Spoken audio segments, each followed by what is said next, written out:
And welcome back in another edition Stripe Show podcast. I'm your host, Travis Fulton. Thank you for making us part of your day. Thank you for listening. Nice little spike in the podcast here over the last 2 weeks. We appreciate you. Tell your friends. Got a great lineup coming this week. Every week, starting with this guy to my right, who I always have to get up a little bit earlier than I do because it's 11 a.m. on the East Coast and it's 8 a.m. where he is in Scottsdale, but he's always so good on the pod and you enjoy him. Arron Oberholser, thanks, my man, for getting up with me. Oh, no problem. My kids are up at like 5:30, especially in the summertime. They're raring to go for the day, so I'm always ready to go. All right. Well, we wake up. It's a little different here on a Monday because today, Arron, there's a new number one player in ladies professional golf, and her name is Nelly Korda. In fact, I think right now she's the most impressive player in all of golf across the world. This is back-to-back wins, her first major championship. Women's golf hasn't seen a number one player from the United States, which I think is a big thing. Since 2014, it was Stacey Lewis. Yeah, Stacey Lewis. That's right. This is a big day, isn't it, for women's golf? An American player, number one. I think it's a big day for U.S. Women's golf for sure. I think that obviously we know the Korean ladies, they have dominated for so long because of a lot of reasons, and one of them obviously being how proficient they are, how dedicated they are, how talented they are, but how hard they work. And now Nelly Korda said, all right, it's taken her a little while to get going, but at 22 years old, Yeah. At 22 years old, she's got a huge runway out in front of her, and she's long, she's straight. There's not pretty much a flawless move. Her and her sister Jessica, they both have gorgeous moves at the ball. I don't see a whole lot of challengers if she wants to continue the same level of mastery that she showed up to this point, and she wants to continue that level of mastery. It's going to be really hard for people to catch her. But getting there's one thing, and Tiger Woods has always talked about this, and I always go back to Tiger because he's the greatest example in the history of the game of sustained greatness. It's one thing to get there, but as I'm talking about it now, what it takes to actually stay there and be what you would consider a dominant number one is a totally different ball game. And that's where true greatness is really defined.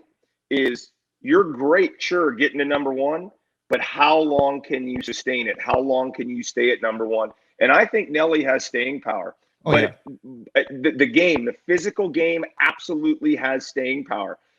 I think it's going to get to a point where it's a mental battle where how hard do you want to work? Because there's plenty of phenomenal players right behind her, nipping at her heels. Yeah, she's number one. You look at the U.S. women. Danielle King, of course, has played well. She's number 5. We'll go ahead and adopt Brooke Henderson as number 7. She's from Canada. But North Lexi's America. 9, and then her sister, Jessica, is at 13, who's also won this year. Are you surprised that it's Nelly, not Jessica, getting her first major championship? Yes.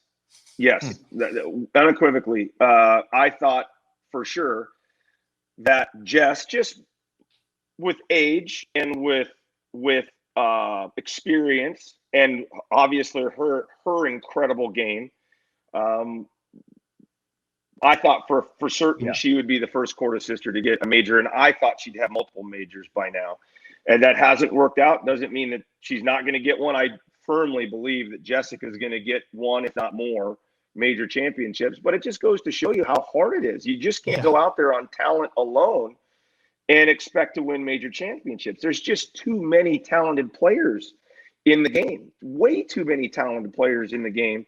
And I hope this motivates Jess, because to see both of them excel and push each other in a very friendly way, I think that would be great for the women's game and great for the U.S. All along, and obviously great for the Cup team.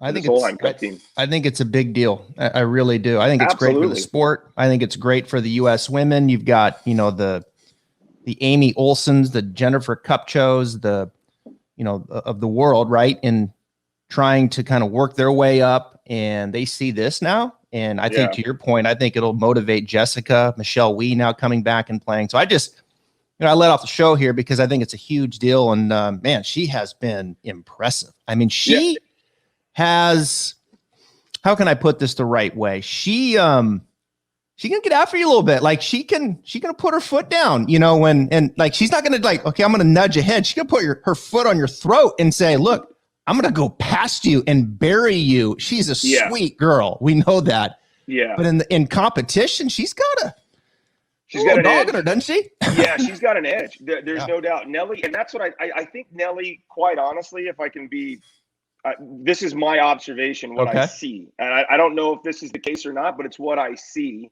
from afar as not only a fan, but an analyst. I just see Nelly having just that little bit of raw edge to her over a little bit. And I don't want to create any sibling rivalry. I'm not trying to do that.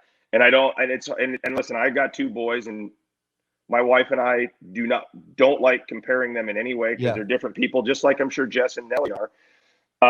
But I just see a little bit more of a raw edge and a nastiness to Nelly as far as a competitor, which I love. I agree. Absolutely love. I love to see it across the board with people who play the game at the highest level. And I don't know if Jess can adopt that. Jess can't be someone she's not.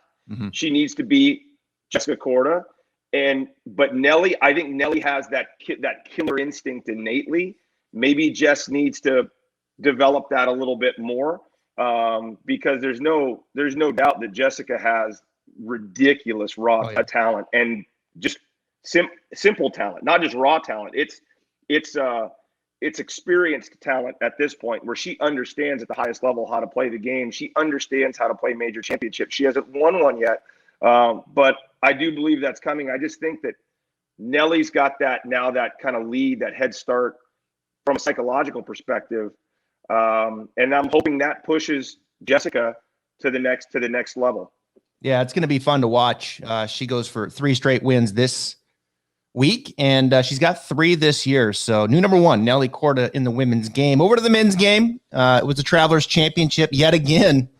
It delivers. How good is TPC River Highlands? I mean, I got to tell you, I've played the course a couple times, and I tell people the course is just fun. It's sneaky hard. Yep. It is one of my favorites, and yet again, it delivers. At 13 under, 6,800 yards and change, throw in a little wind, and it's unbelievable. It's fantastic. During my career, I rated the TPCs, obviously, because we had a gazillion of them, and we still do.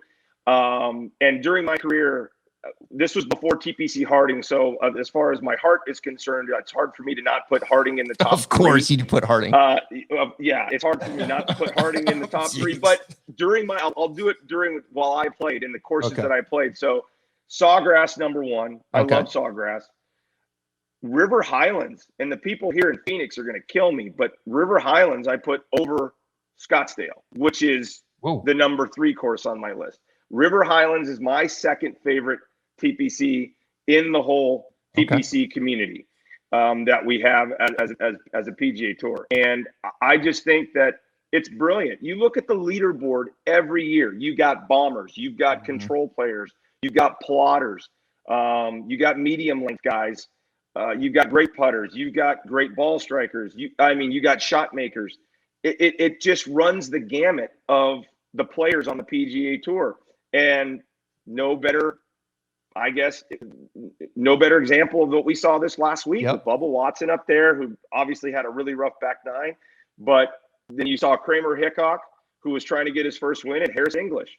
Different style players, but both succeeding very well. It's about the golf course. It's really a lesson in proper design, in my opinion. That you don't need to have a 74, 7,500 yard golf course to create a tough thing. Now, if you go no wind and it's soft, guys are shooting 17, 18, 19 under probably there. But a little firm, throwing a little wind. Now you're guessing, especially on that back nine, when you get in those hollows where that wind tends to swirl down there on that back nine.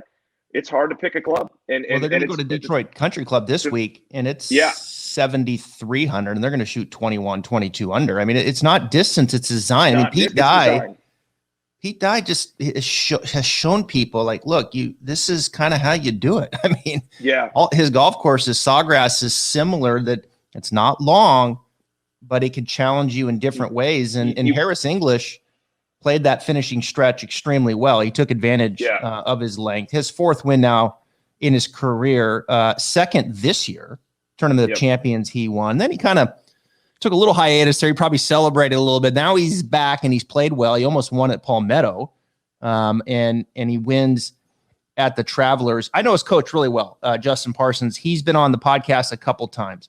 I've said it before. I think Justin's one of the more underrated coaches in the game. He works with Louis Oosthuizen as well, who's really has played very well and consistent. You look at Harris, the struggles that he had, Aaron, and I want to frame this to you as a player, as a former player yourself out there on tour, because there's so many guys that go through this.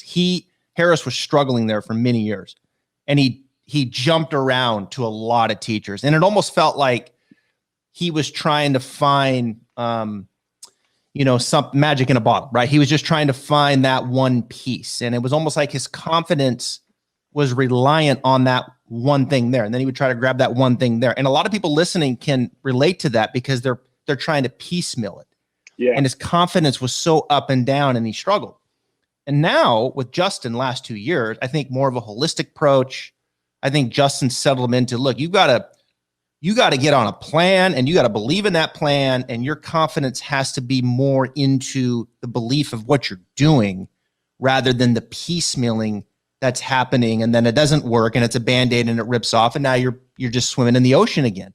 So he's done a really good job, I think, of really just, look, settle down, get into a plan. If it's with me or if it's with someone else, let's get on the right track, and off they go. I just did an analysis on his backswing, and he's definitely kind of shaped it a little bit differently so the club can come down in his transition and he can hit it the way that he used to hit it. And I think Justin's done a good job of just kind of dialing him back into how he used to play, right? And get that plan accordingly. And Harris has bought in, and Harris English has played some really consistent golf over the last 2 years. You play enough golf at the highest level. And I put college and high-end amateur golf, U.S. amateurs, Western amateur, Northeast amateur. You play enough of those tournaments from about 18 years old and onward, and you have success like Harris English has at every level from pretty much college on when he was at Georgia. Now you've created winning swing DNA. So it's one thing to create swing DNA, which I believe swing DNA, you can change it. You can change swing DNA. It's hard to change winning swing DNA because now it's ingrained that it works. Where else do I need to go? It works. And now you found something that you can trust, that your body and your mind can trust in the clutch.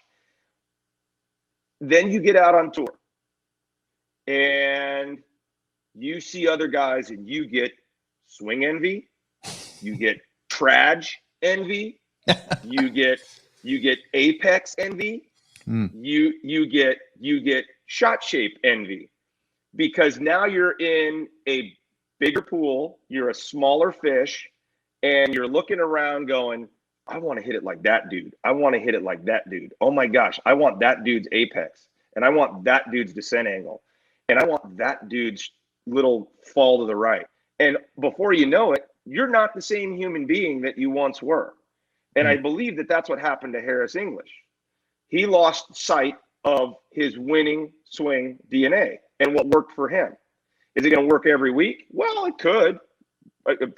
Presumably it could. Are you going to win every week? No, you're not. The best that's ever done it never didn't win every week. So, but you're going to give yourself more opportunities, and Justin Parsons has provided Harris with that roadmap you're talking about of understanding when you get off of your of the tracks, so to speak, with your golf swing. How do we get back on those tracks quicker? So instead of taking a tangent way over here, now the tangent is like right here, and then boom, it's right back on. Tangent over here, oh, right back on. So the goalposts have been moved in by Justin Parsons for Harris to where when he gets too far, when he gets off a little bit in his golf swing, it's an easy find on the way back. It's an easy recovery on the way back to re-find his golf swing and where his winning swing DNA is and where it came from. And I think that simplifying it for Harris, giving him one thought, maybe two thoughts tops when things aren't going well, to come back to check, getting back to the basics, man. I mean, grip, posture, alignment, ball position, everything that you've ever done wrong in your life as a golfer stems from one of those things. It'll always go back to one of those things, especially at the highest level. Good. I mean, he's really done a good job with them, and phenomenal job. Yeah. There's so many scenarios that maybe go the other way. And as a coach, you win some, you lose some. And I had Justin on probably 6 weeks ago. And it was right after Gary Woodland just left him. And we were talking about that and the reality of, as a coach, this cycle that you go through, and you got so many good things happening. And then all of a sudden, it doesn't work out with one for whatever reason. That's just part of the cycle and learning to deal with that. And then here's Louis playing great golf. Now here's Harris back in the winner's circle. So the ups and downs of a coach, but the player, of course, they're the one hitting the shots, and Harris just looked really comfortable down the stretch. It was really cool to see center stage for Harris's putter. Harris is a beautiful putter, people. Oh, I mean, phenomenal. He is a beautiful putter. I mean, he is one of the best on the PGA Tour. Yeah, that's one part of his game, Trav, that he really never lost, never went anywhere. That putting stroke has been gorgeous since day one. It is. He came out on tour. It hasn't changed an ounce. Some people have to work hard at it. Harris just has to maintain, because he's kind of been born with a beautiful tempo to his putting stroke, and very good positions, very fundamentally sound on the putting green, and always a good putter. I've always thought a great putter from 15 feet and in, which is really where you make your money on the PGA Tour, is 15 feet and in. Rapsodo Mobile Launch Monitor. Improve your golf swing today. Pro-level launch data in the palm of your hand. It is very accurate, within 2% of a $20,000 unit. The Rapsodo MLM app automatically tracks stats and stores video with Shot Tracer, helpful for club gapping and understanding true distances for each club. Rapsodo MLM provides immediate feedback, data, and creates a better practice environment, not mindlessly hitting balls. Extremely portable, cases about the size of a rangefinder. And you know what? You can use it both indoors and outdoors. I love this launch monitor. It's the Rapsodo Mobile Launch Monitor. Check it out at rapsodo.com, rapsodo.com, rapsodo.com. I've always had him in my top 25, top 20. He's a great putter, and it's easy. He's a big guy, and he can get it out there. You saw a couple bombs there on 18. He can get it out there too, and his iron game's improved, and so he's a complete player. We'll get to him more with the Ryder Cup in a little bit, but this guy here by the name of Kramer Hickok, at the beginning of the day, he's like, "Who the hell is this Kramer Hickok kid?" Right? And he's not a kid. It's easy to think that he is. He's 29, folks. Even Aaron and I, we're like doing our read, like, damn, he's 29. He played at Texas. He's not as young as you think he is. Right. He played at Texas with Spieth. He's older than Spieth, by the way. By 2 years. By 2 years. Yeah. And here he is by the end of the day, standing there with his dog in his hand. He's pretty much stole the hearts of everybody. Like this guy just exploded onto the scene. And I'll fess up. I'll be honest. I thought he showed a lot of nerves late Saturday, 17 and 18, bogeying them both. I thought he had the lead, and he looked nervous, and he bogeyed 17 and 18. He came back the next day, and this dude impressed me and made putt after putt, fired up. I mean, I was like, this kid is incredible. Like, this was unbelievable watching this. Again, the last young man. Yeah, the last 7 holes, the last I'd say, well, we had an 8-hole playoff, and then you had 2 holes. He made from regulation 17 and 18. There were putts from between 4 feet and that last one that he had to make before Harris finally ended it on 18.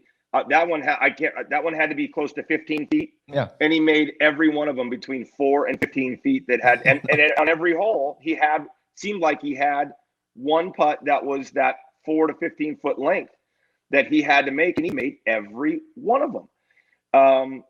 And let's face it, the 2 that he missed to win, I don't think he would hit him any different. I mean, he hit those putts perfectly. No, slow lip. That's.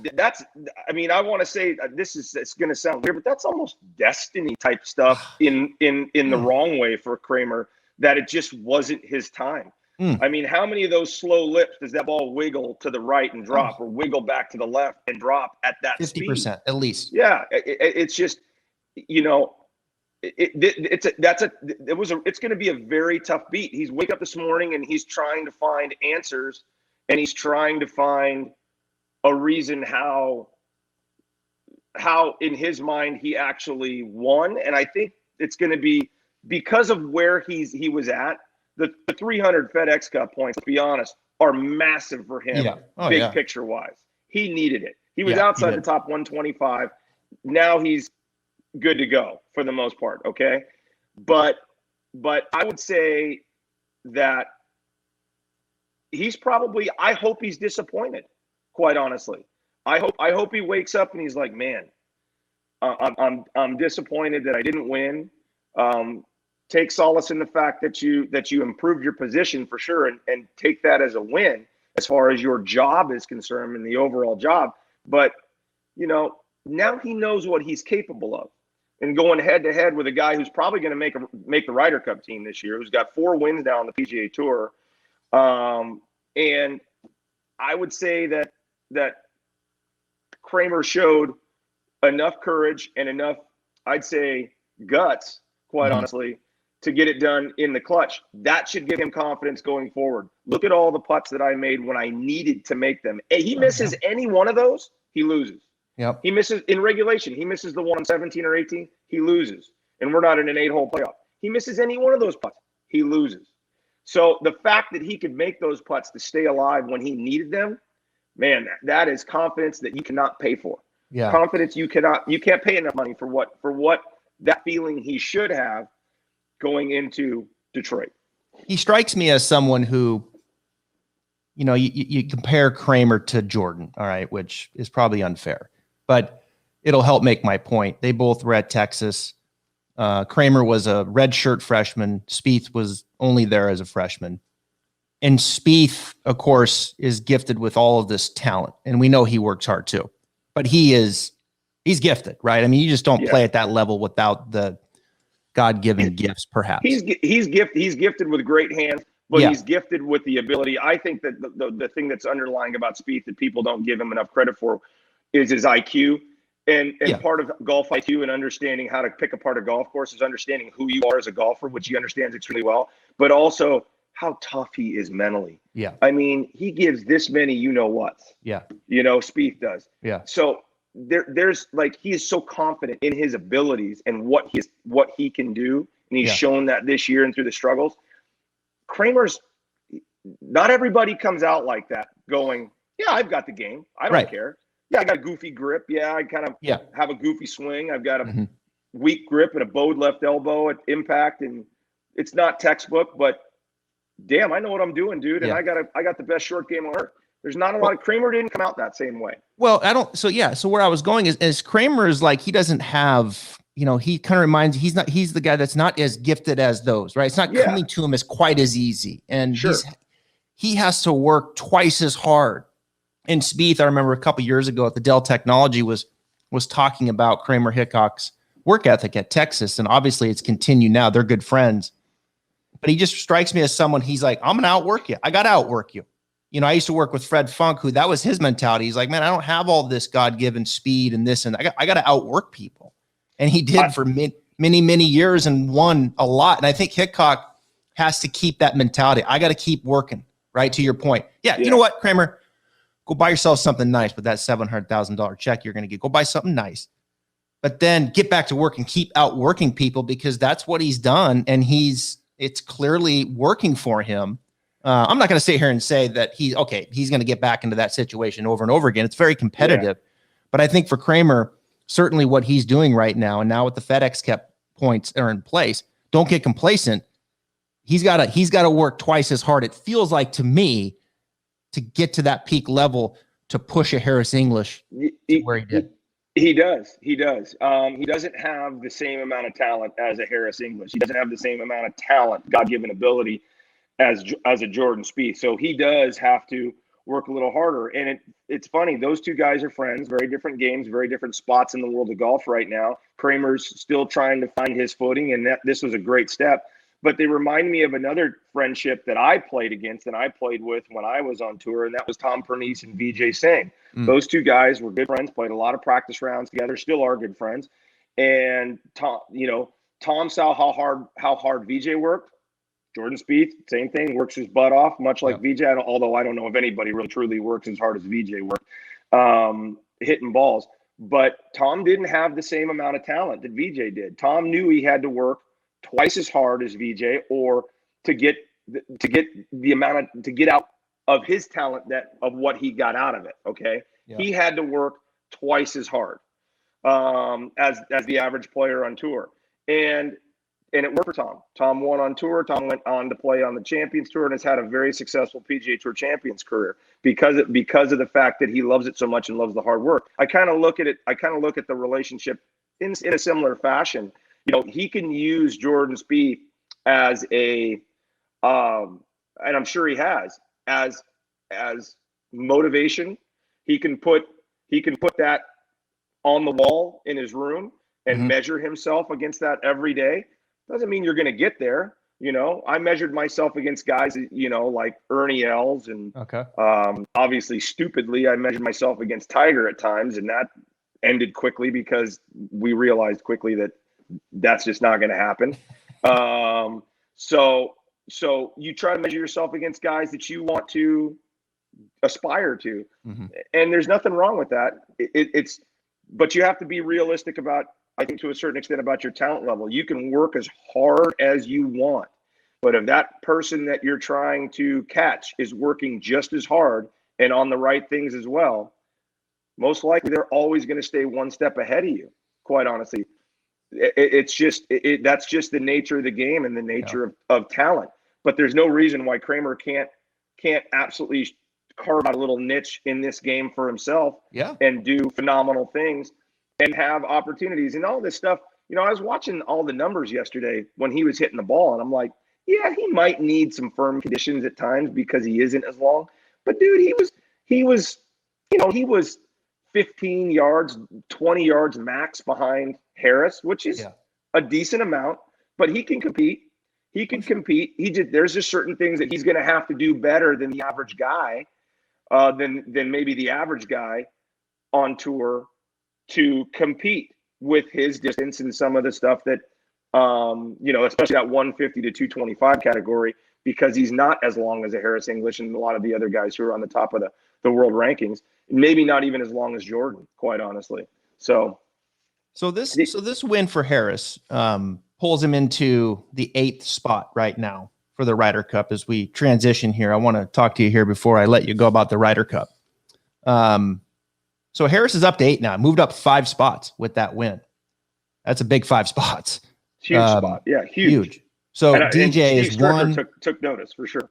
Yeah. Oh, yeah. Bryson's 2, Morikawa 3, Koepka 4, JT 5, Xander 6. So those are your 6 automatics.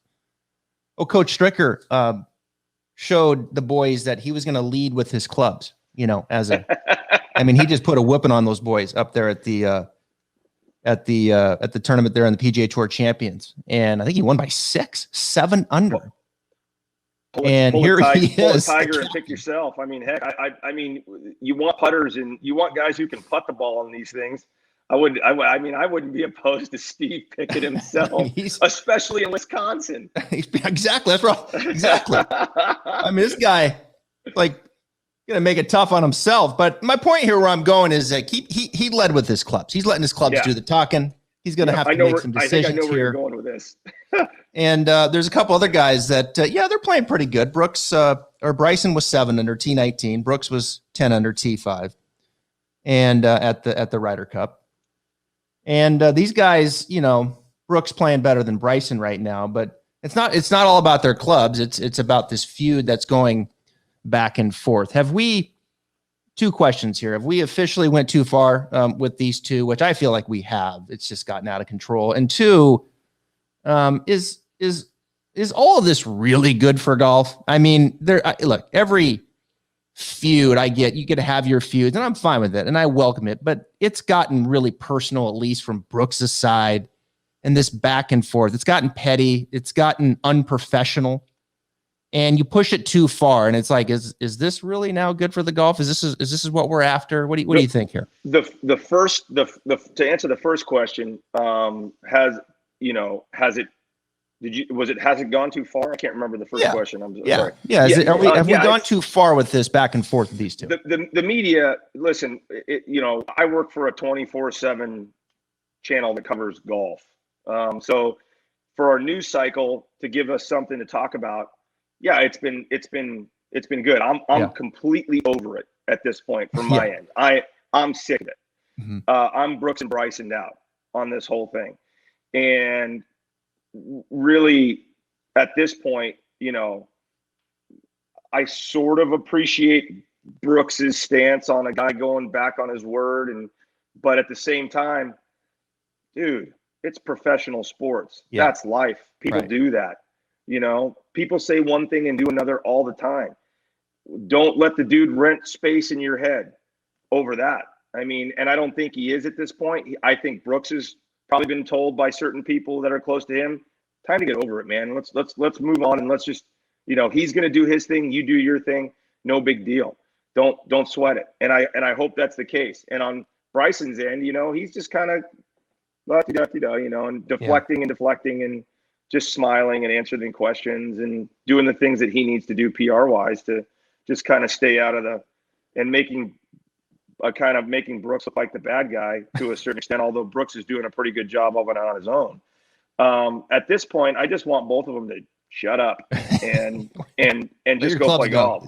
Yeah, let your clubs do the talking. Both of you guys are world-class players and major champions, multiple, obviously, on Brooks's side. Just come on. This is beneath both of you guys as adults, quite honestly. Just go play golf, and if you got anything, deal with it in the locker room and keep it in the locker room. It doesn't need to come out to the media. And quite honestly, I'm sick of talking about it. Yeah. And is it good for the game? No, it's not good for the game. And people who say, any eyeballs are good eyeballs. No, that's not the game that I play. It's not the game that I want to be involved with. Quite honestly, I don't. If I wanted that, I'd go to WWE and I'd become a wrestling commentator. I don't want housewives of PGA Tour or whatever out there with these two guys. It's just, that's not the way our sport, in my opinion, the sport should operate. And that's just one man's opinion. Maybe in this culture that we have in the United States now, that's what a lot of people want. They want that. They like the strife. They like the, I don't know, everybody's always looking for a fight these days, it seems like. And it's just like, I'm over it. Just go play golf and shut up. Well, the reality is that, I mean, it's Stricker can't be happy with it, it's went on this long. And I get the Ryder Cup is still, it's in September 21 through 26. But at the end of the day, man, it kind of just reeks what can be the issue with the USA team versus the European team. They're just, forget about being close. You got guys that just flat out hate each other. I think they're played up a little bit, but this is a real beef, especially from Brooks' side. I mean, you can hear it in his voice. You can see him he's bothered by it, from what I can tell. Yeah. But in all honesty, that's his problem that he's got to get over. Same with Bryson. They both got to figure out how to get over this quickly because, I feel bad for Strick, quite honestly. Yeah. Because he's got, again, on the U.S. team, and I'm sure Europe deals with this stuff too, to a certain extent, but they deal with it a lot better and a lot quieter. You don't hear this stuff coming out of the European camp. about a player this or player that. They keep that stuff really quiet, under wraps, and they handle it like adults. And I think that, listen, right now, I hate to say it, as a fan, if I'm putting money on a team right now, 100%, it's going on Europe. It's going on Europe with what's going on. Strick's he's got to get these two together, because on paper, once again, the U.S. looks dominant. They look phenomenal, as they always do. But there's always these little things pecking at the U.S. team. This little infighting, little personality discrepancies that you just can't, for whatever reason, the U.S. team has a hard time getting over. And very individual. And golf is an individual game. Okay, how come Europe can come together as a team every 2 years and absolutely whip our butts? I mean, they do it. How come we can't do it? That's an answer that has I think that's a question that has a lot of answers, and too long. We could have an entire podcast, our podcast or longer on that, on that question alone, and trace back the history forever. But, it is what it is now. And unfortunately, Captain Stricker's got to figure out how to get that team together. And then you have the curious case of Mr. Reed, who's sitting right outside the top 6. Number 7. And And I'm sitting here going, does Patrick Reed get picked? He's getting picked. If he doesn't, I'm just saying, does he get picked if he's not? I think that's a legitimate question. And people who don't think it's a legitimate question don't understand the game, and don't understand the game at this level and what's going on. So is his game good enough to be picked? Of course. He's a phenomenal. Why would Captain America, why would you want him on the team? Okay. But there are some things that have gone on that maybe some guys take umbrage with. So with him. So there's a lot of stuff going on within that top 7, 8, 9, 10 guys that it's going to be very interesting. It's going to be very interesting coming down the stretch to see who gets picked, what Strick does, who plays their way on to this team. Who continues to play well, as we've got a long way to go, 10 more events before, quite honestly, we get a solidified team. They'll smooth it over, at least publicly, Bryson Brooks thing, but there's a lot of anger there, animosity. They genuinely like it, and that's fine. There's a lot of guys that don't like each other out there. That lives in every industry, by the way. There's people, and you got to learn how to deal with that, and you got to learn how to move around with that and be successful at that, especially now as you get into this team environment. So here we have this, and then Reed's a whole nother situation. So you got DJ at 1, right? I mean, is he going to be like, hey guys, let's get together here and let's figure this out? He's not going to do that. Is Morikawa? No, he doesn't have the authority, probably, he feels, to go in there and try to smooth that out. It's Jordan. It's JT and Jordan. 100%. Those two guys are going to be, in my humble opinion, those two guys, and maybe even Jordan more so than JT, although I think JT can do it. Yeah. I think Jordan is absolutely the leader of that squad. And if he doesn't make it, as long as he continues to play the way he's playing, there's no chance he doesn't get picked, even if he doesn't make the team. He's playing in September at Whistling Straits. I'd be shocked if he didn't. Yeah. Jordan is the emotional and, if you want to say it, physical leader of that team. I know there's more powerful players, but Brooks is quiet. DJ's quiet. Those guys are soldiers. They're not leaders per se, right? Of men. Those guys are soldiers, and they're good ones. But that team needs a leader that guys respect. Yeah. And I believe that Jordan has been that guy, and Jordan is that guy, and will continue to be that guy as long as his clubs continue to show what they've shown. Because you still have to be playing well to get ultimate respect. Guys will respect you for what you've done and who you've been. But you and I both know this is a what have you done for me lately business. Yeah. The world of golf. And Jordan still needs to be playing well to get the 100% effect of his leadership skills. And I believe he has that right now. And I hope Steve is leaning on him, because I'll tell you what, if I'm Steve Stricker and I'm captain of that team, I'm going straight to Jordan right now. I'm going, dude, you're my guy. You're on the team, and I need you to get these boys all on the same page. I need you to help me get these boys all on the same page. Yeah, good luck with that. I know. Yeah, I don't know. That's a big task. Yeah, I mean, Patrick's 7, Spieth is 11. They're both, in my view, on the team. Harris at 8, Cantlay at 9. They're both on the team.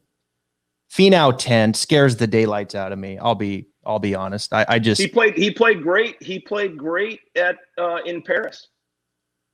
That's the thing with Tony. He played great in Paris, and that golf course, Whistling Straits. Yeah, it's hard to ignore that golf course with Tony and his power and what he could potentially do on that golf course. I played a PGA championship there in 2004 when VJ won, and that is a big ballpark. It is a very big ballpark. Give me Sam Burns. He's gonna need some new blood. We need some light on that team. There's other new blood when you look down the list. You could go Berger. I'd be fine. Daniel, that guy. You want to talk about a competitor? I'd be fine with Berger on that. Well, he's on. He's 12. Yeah. So right then and there, you've got 12 guys. You could go right down that 12, and you'd have a hell of a team. Yeah. You wouldn't have to go any farther than that 12. The 12 that are right there, 1 through 12. So. What Strick decides to do, we got a long way to go. Like I said, I still think that there's a lot of golf to be played to really show who's actually going to make the team as far as the 6. Yeah. And then from there, they're going to have some decisions. He might have some decisions to be made because, Xander, what if Xander falls out? He's 6th. So what if Xander falls out? You're going to keep Xander off the team? He's arguably statistically the strongest U.S. player right now. I mean, there's no one better through the bag than Xander. There's no way you're keeping him off the team. Yeah. So that makes the decision harder, and Cantlay, I mean, the guy's won twice this season. Yeah, he's on. He's in. Off the team. So, and especially with I think that those two will partner up. Xander and Cantlay will partner up again, and that the SoCal boys will be a team for foursomes and 4-ball. Yeah, it's going to be interesting. I'm not on the inside, obviously, and just on the outside, but you just watch, you listen, and you listen, and you're just like, man, I need a couple young guys that are going to go in there and mix it up a little bit. Finau, to me, he's a great player. He's got the length. Yes, I know he did well in Paris. He still scares the daylight out of me. If I had to pick between Finau and I'm with you on Berger. I think Daniel come in there. He's a guy that he'll come in and mix it up. I think Burns has got that mentality too. I really do. I'd love to see him come in there and mix it up a little bit with make some noise, and rather than just in the backdrop.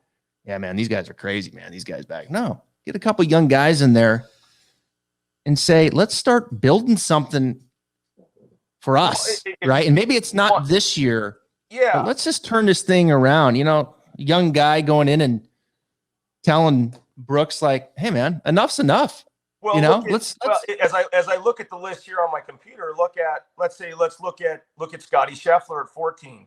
Look at Scotty. Look at you could go look at Max Homa. Look at Will Zalatoris at 20.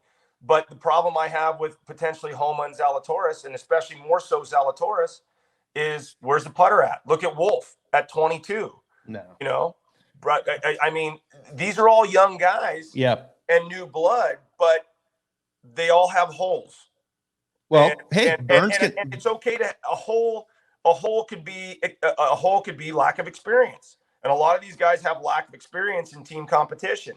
So, but you only get experience in team competition by playing team competition. Yeah. So at some point, these guys have got to go do it, but have they proven themselves enough in other ways to be able to warrant a pick that far down the list from Steve Stricker?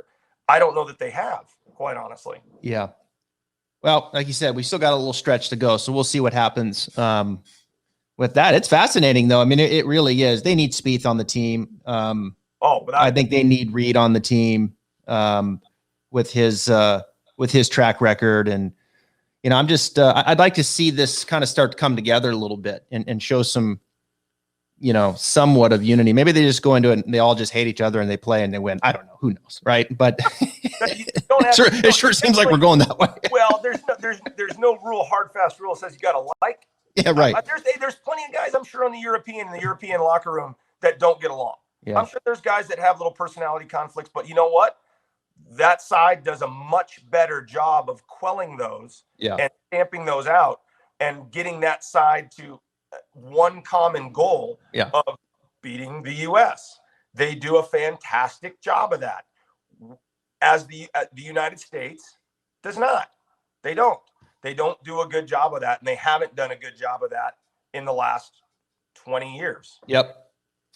All right, my man. Good stuff. Well, we've got a couple weeks, and we got the Open. We got some Olympic golf, and then we've got the playoffs, Ryder Cup. Just, man, we're in the super season. We're in the middle of it. Still some great golf ahead. The heat is on. I know out there in Arizona. I'm coming out to the West Coast next week up in Idaho, so I'm looking forward to a little time away. And I appreciate you coming on the podcast, and we'll do it again. Thanks, Trav. I appreciate it. Yeah, it was a lot of fun. I just want to interrupt this interview real quick and give a shout out to my friends over at OnCore Golf. OnCore provides some of the most cutting-edge technology in a golf ball that I have ever seen. Their team in Buffalo, New York is changing the script of golf technology through their perimeter-weighted designs, which offer players enhanced accuracy and control for every shot on the course. With their award-winning Elixir and Avant 55 golf balls, they are transforming the game for players of all skill levels. Visit OnCoreGolf.com/Travis Fulton for more details about their products that are revolutionizing the game. Now back to the Stripe Show.